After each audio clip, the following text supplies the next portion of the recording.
Students, आज के video में हम electrochemical cell and free energy को एक्सप्लेन करेंगे। आपको पता है इलेक्ट्रोकेमिकल सेल यानी कि गैल्वेनिक सेल यानी कि वोल्टाइक सेल यानी कि Daniell cell and free energy. तो नेचुरल है कि हमको डेनियल सेल यानी इलेक्ट्रोकेमिकल सेल को समझना पड़ेगा। उसके बाद ही हम यहाँ पर फ्री एनर्जी यानी गिव्स free energy and electrochemical cell के बीच में हम रिलेशन एक्सप्लेन कर पाएंगे। अब देखिए, जैसा कि आप जानते हैं,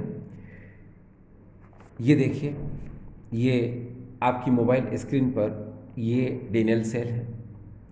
अब आप बहुत अच्छे से जानते हैं कि ये गैल्वेनिक सेल यानी कि डेनियल सेल इलेक्ट्रिक एनर्जी को प्रोड्यूस करता है।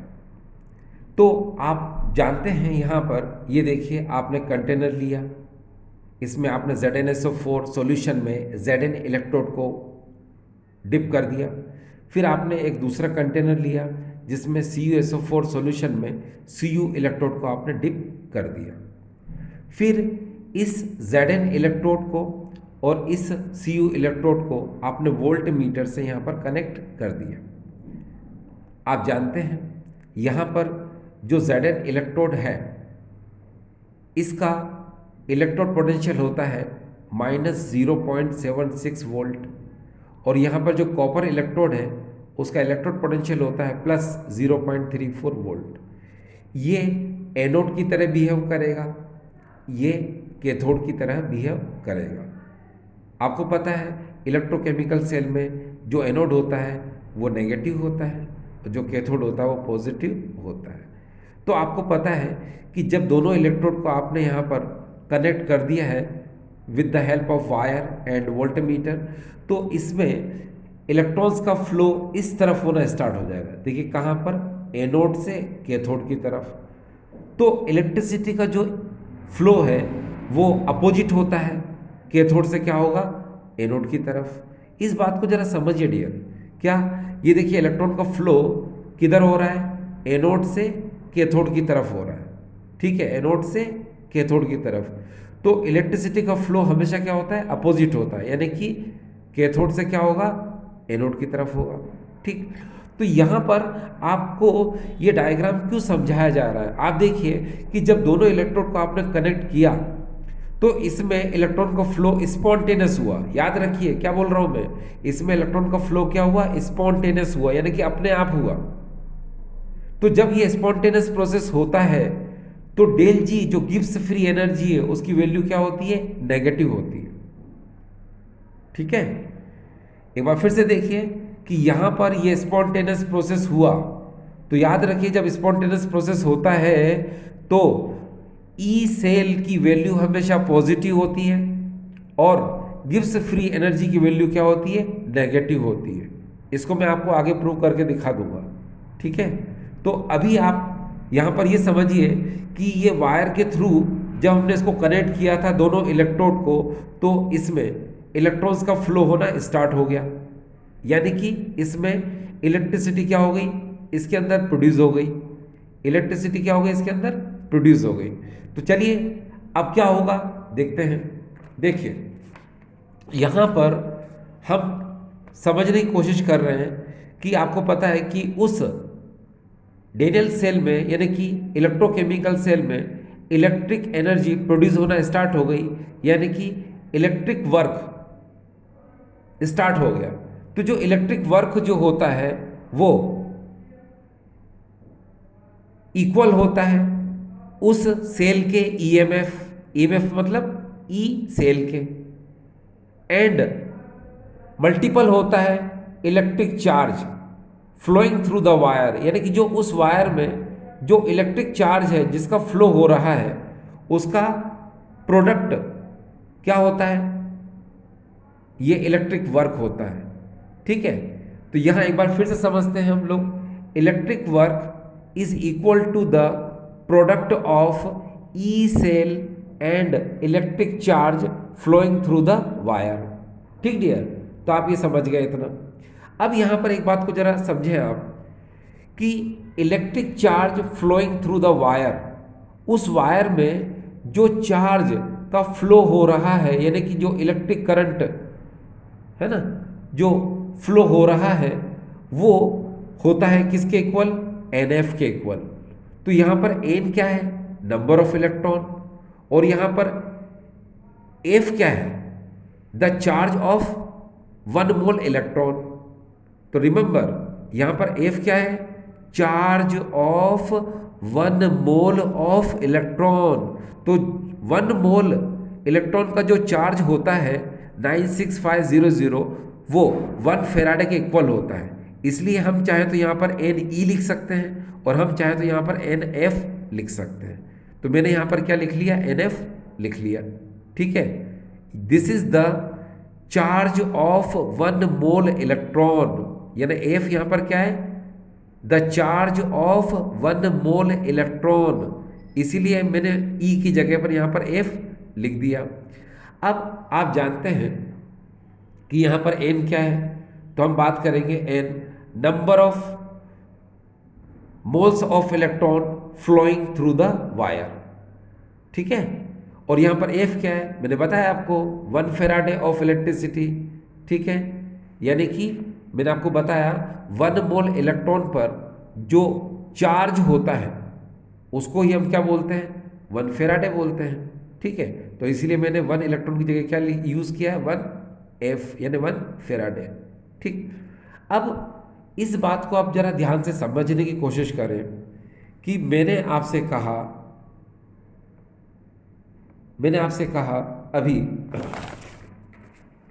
कि यहाँ पर जो डेनियल सेल है वो स्पॉन्टेनियस वर्क करता है, यानी कि अपने आप वर्क करता है। तो गिब्स फ्री एनर्जी की वैल्यू क्या होती है डियर? नेगेटिव होती है। ठीक है, क्योंकि मैंने अभी थोड़ी देर पहले आपसे कहा था, क्या कहा था? कि जब स्पॉन्टेनियस वर्क होता है तो ई सेल हमेशा पॉजिटिव होता है और गिब्स फ्री एनर्जी क्या होती है? हमेशा नेगेटिव होती है। ठीक है, तो W इलेक्ट्रिक वर्क की जगह मैं क्या यूज़ करूंगा यहाँ पर? -ΔG। तो मैंने यहाँ पर -ΔG यूज़ कर लिया। अब देखिए, आपको पता है माइनस को अगर मैं यहाँ से हटाता हूँ तो नेगेटिव कहाँ जाएगा? इस तरफ आ जाएगा। तो मुझे यहाँ पर ये इतना ऑप्टेड हो गया, -E सेल इंटू NF। इसको सिंपल वे में कैसे लिख सकता हूँ? ΔG equal to -NF E cell. आपको पता है कि अगर हम स्टैंडर्ड कंडीशन की बात करते हैं, ये देखिए फॉर स्टैंडर्ड कंडीशन, तो स्टैंडर्ड कंडीशन में आपको पता है 1 मोल सॉल्यूशन होना चाहिए, 298 केल्विन टेम्परेचर होना चाहिए और 1 atm प्रेशर होना चाहिए। तो उस कंडीशन के लिए यहाँ पर ΔG की जगह क्या हो जाएगा? ΔG not. ठीक है, तो याद रखना जब ΔG नॉट होगा तो यहाँ पर ई सेल क्या हो जाएगा? ई नॉट सेल होगा। ठीक है, ये बात बिल्कुल दिमाग में रखना कि जहाँ ΔG नॉट होगा वहाँ पर ई नॉट सेल होगा। तो ये देखिए, ये आपको समझ में आ गया। यानी जब भी आपको इतना ड्राइव करना तो यू कैन, आप ड्राइव कर सकते हैं। अब देखिए यहाँ पर एक एक पॉइंट जो है मैं आपको क्लियर करता हूँ। सबसे पहले आपके दिमाग में एक क्वेश्चन उठा, सर ये गिब्स एनर्जी क्या होती है? तो लिसन टू मी, ये देखिए, the total amount of energy available in the system और cell spend for useful work is called Gibbs free energy. ठीक है, एक बार फिर से देखिए, the total amount of energy available in the system और cell spend for useful work is called Gibbs free energy. देखो, कोई भी सिस्टम और कोई भी सेल जितनी एनर्जी को यूज करता है, जितनी एनर्जी को स्पेंड करता है यूजफुल वर्क करने के लिए, तो उस एनर्जी को हम लोग बोलते हैं गिब्स एनर्जी और फ्री एनर्जी। ठीक है, एक बार फिर से सुनो, किसी भी सिस्टम की वो एनर्जी जिसको वो स्पेंड करता है किसी भी यूजफुल वर्क के लिए, तो उस स्पेंड हुई एनर्जी को हम बोलते हैं गिब्स एनर्जी या फिर गिब्स फ्री एनर्जी। ठीक, अब देखिए वो कंडीशन जो हमने यूज किया था, देखिए आपके लिए बहुत ज़्यादा यूजफुल है। देखिए कैसे, ये देखिए, अगर मान लो कोई प्रोसेस स्पॉन्टेनियस है तो याद रखना कि ई नॉट सेल की वैल्यू पॉजिटिव होगी और ΔG0 की वैल्यू क्या होगी डियर? नेगेटिव होगी। अगर मान लो कोई नॉन स्पॉन्टेनियस प्रोसेस है तो ई नॉट सेल की वैल्यू क्या होगी, नेगेटिव होगी, और डेल जी जीरो की वैल्यू क्या होगी डियर, पॉजिटिव होगी। और अगर मान लो कोई सेल रिएक्शन इक्विलिब्रियम स्टेट में है तो याद रखना ई नॉट सेल की वैल्यू क्या होगी, जीरो होगी, तो डेल जी जीरो की वैल्यू भी क्या होगी डियर, जीरो होगी। अब देखिए थोड़ी देर पहले मैंने जिस बात को कहा था कि मैं प्रूव करके दिखाऊंगा, तो यस वो समय आ गया कि मैं आपको यहाँ पर प्रूव करके दिखाता हूँ। ये देखिए, ये हमारे पास फार्मूला है del G zero equal, naught बोलेंगे इसको, del G naught equal to minus N F E naught cell. तो यहाँ पर मुझे ये प्रूव करके बताना है कि अगर मैं ई नॉट सेल को पॉजिटिव लूंगा तो यहाँ पर डेल जी नॉट क्या आना चाहिए, नेगेटिव आना चाहिए। देखिए डियर कैसे, आपको पता है यहाँ पर जो केमिकल रिएक्शन है, ये देखिए डेनल सेल की रिएक्शन है, Z N S plus C U two positive aqueous और Z N two positive aqueous plus C U solid. ये डेनल सेल की रिएक्शन है। आपको पता है इस डेनल सेल में जो नंबर ऑफ इलेक्ट्रॉन्स हैं वो कितने हैं, 2, क्योंकि देखिए Zn से Zn2 पॉजिटिव में कन्वर्जन हो रहा है तो 2 इलेक्ट्रॉन से लूज किए और 2 इलेक्ट्रॉन को ये गेन करेगा तो Cu में कन्वर्ट हो रहा है, यानी कि loss of electron and gain of electron क्या आएगा डियर, 2, यानी n इक्वल टू क्या आएगा, 2 आएगा। और ई नॉट सेल की जो वैल्यू होती है डेनल सेल में कितनी होती है, प्लस 1.10 वोल्ट होती है।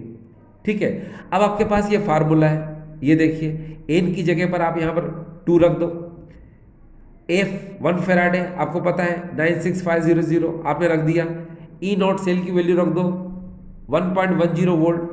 तो देखिए जब आप इसका मल्टीप्लाई करेंगे तो वैल्यू आएगी इसकी -212 किलो जूल। इसका मतलब क्या निकला कि जब आप ई नॉट सेल की पॉजिटिव वैल्यू को यूज करते हैं तो डेल जी की वैल्यू क्या होती है, नेगेटिव होती है। यानी आप समझ गए कि जब कोई स्पॉन्टेनियस प्रोसेस होता है तो ई नॉट सेल की वैल्यू क्या होती है, पॉजिटिव होती है, और जब ये पॉजिटिव वैल्यू होती है तो गिब्स फ्री एनर्जी की वैल्यू क्या आती है, हमेशा नेगेटिव आती है। ठीक है, और आपको पता है इलेक्ट्रोकेमिकल सेल, डेनल सेल में जो इलेक्ट्रिक एनर्जी प्रोड्यूस होती है वो स्पॉन्टेनियस प्रोसेस है ना, और स्पॉन्टेनियस प्रोसेस में ई नॉट सेल की वैल्यू क्या होती है, पॉजिटिव, आपको पता है प्लस 1.10 वोल्ट होती है। अब इसकी डेल जी की वैल्यू क्या आएगी, इसके अंदर नेगेटिव आएगी, ये देखिए -212 किलो जूल। इससे एक चीज क्लियर होती है कि जब गैल्वेनिक सेल यानी कि डेनल सेल वर्क करेगा तो कंटिन्यूसली फ्री एनर्जी की वैल्यू क्या होगी, डिक्रीज होती जाएगी। ठीक है, तो ये हमसे क्या हो गया, ये प्रूव हो गया। ठीक, डियर स्टूडेंट्स, अगर आपको ऐसा लगता है कि अभी भी आपके दिमाग में कोई उलझन है, कोई टेंगल है कि सर फ्री एनर्जी की प्रॉब्लम है सर, वो समझ में नहीं आ रहा है, तो कोई बात नहीं dear, I can explain once more, no problem. देखिए डियर कैसे, सपोज मान लो यहाँ पर कोई एक सिस्टम है और एक कोई सेल है, सपोज कर रहे हैं, ये देखिए यहाँ पर मैंने लिखा है सिस्टम। ठीक, ये कोई सिस्टम है, मान लो यहाँ पर कोई एक सिस्टम है, ठीक है, या फिर यहाँ पर क्या कोई ये सेल है। ठीक, और इसकी टोटल जो एनर्जी है वो है यहाँ पर 100 किलो जूल। ये देखिए ये सिस्टम और सेल जिसकी टोटल एनर्जी कितनी है डियर, 100 किलो जूल है। अब ये सेल वर्क करने के लिए कितनी एनर्जी दे सकता है, भाई पूरी 100 किलो जूल तो देगा नहीं, है ना, कितनी देगा, सपोज मान लो ये वर्क करने के लिए इतनी एनर्जी हमको देता है, सपोज कर रहे हैं हम, ये 60 किलो जूल इसने एनर्जी हमको दे दी वर्क करने के लिए।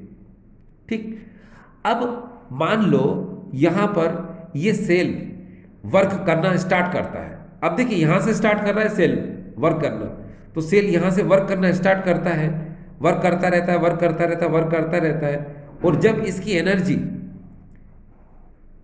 50 किलो जूल बचती है तो ये वर्क करना बंद कर देता है। मान लो ये सपोज कर रहे हैं, तो यहां पर हमने क्या देखा कि इसका वर्क डन कितना है। चलो वर्क डन निकालते हैं, और वर्क डन कैसे निकालते हैं आपको पता है, ये जो initial energy minus final energy, तो इनिशियल एनर्जी कितनी है इसकी, ये देखिए 60 किलो जूल, और फाइनल कितनी है 50 किलो जूल। तो वर्क डन कितना किया इसने? 10 किलो जूल। तो ये वर्क डन क्या हो गया इसका? 10 किलो जूल, यानी कि इस सेल ने 10 किलो जूल वर्क डन किया। अब हम देखते हैं गिब्स फ्री एनर्जी का क्या हुआ। तो आपको पता है गिब्स फ्री एनर्जी आपको निकालना है डेल जी। तो कैसे निकालते हैं आपको पता है, फाइनल माइनस इनिशियल। तो देखिए फाइनल कितना है यहाँ पर 50, इनिशियल कितना है 60, ठीक है, किलो जूल। तो यहाँ पर कितना आ जाएगा -10 किलो जूल। तो गिब्स फ्री एनर्जी कितनी हो गई डियर इसकी? -10 किलो जूल। तो आपने यहाँ पर एक चीज को समझा क्या, कि जितना वर्क डन पॉजिटिव होगा उसकी गिब्स फ्री एनर्जी क्या होगी? उतनी ही कम होगी, यानी उतना ही डेल जी की वैल्यू क्या होगी? नेगेटिव होगी। ठीक डियर, तो आई होप ये आपको समझ आया होगा। ठीक है, थैंक यू।